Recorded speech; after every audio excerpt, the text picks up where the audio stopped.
এশিয়ার শান্তিপূর্ণ দেশ জাপান আঞ্চলিক পরিমণ্ডলে দেশটির সহযোগিতাপূর্ণ ভাবমূর্তি রয়েছে। বিশ্ব অর্থনীতিতে জাপান তৃতীয়। এর জিডিপির আকার বিশাল বড়। জাপানের সঙ্গে যুক্তরাষ্ট্রের শক্তিশালী সম্পর্ক রয়েছে।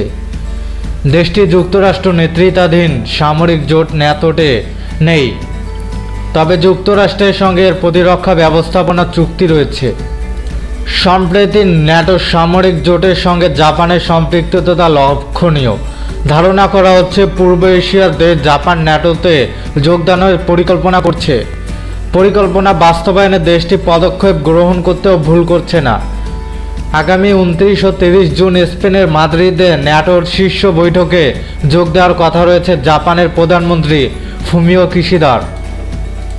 অতীতে জাপানের কোনো প্রধানমন্ত্রী ন্যাটোর দিকে পা বাড়ায়নি, তবে ফুমিও কিশিদা কেন ন্যাটোর দিকে ঝুঁকছেন? ইউক্রেনে রুশ সামরিক হামলার ন্যাটোর শক্তি অনেক বেশি প্রয়োজনীয় প্রাসঙ্গিক করে তুলেছে। পশ্চিমা দেশগুলো নিরাপত্তার জন্য এখন ন্যাটোই ভরসা।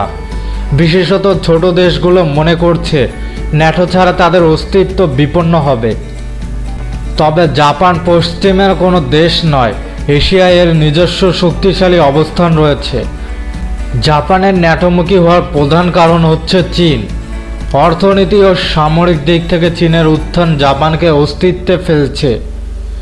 এর আগে পূর্ব চীন সাগরের কয়েকটি ক্ষুদ্র দ্বীপের মালিকানা নিয়ে দুদেশ বিবাদ জড়িয়েছে। জাপান বলছে দ্বীপগুলো তাদের নিয়ন্ত্রণে রয়েছে। অন্যদিকে চীনের দাবি দ্বীপগুলোর মালিকানা বেইজিংয়ের, ফলে দুই দেশের মধ্যে উত্তেজনা বিরাজ করছে। তাই চীনকে মোকাবিলা করতে জাপান ন্যাটোয় যোগ দিতে পারে।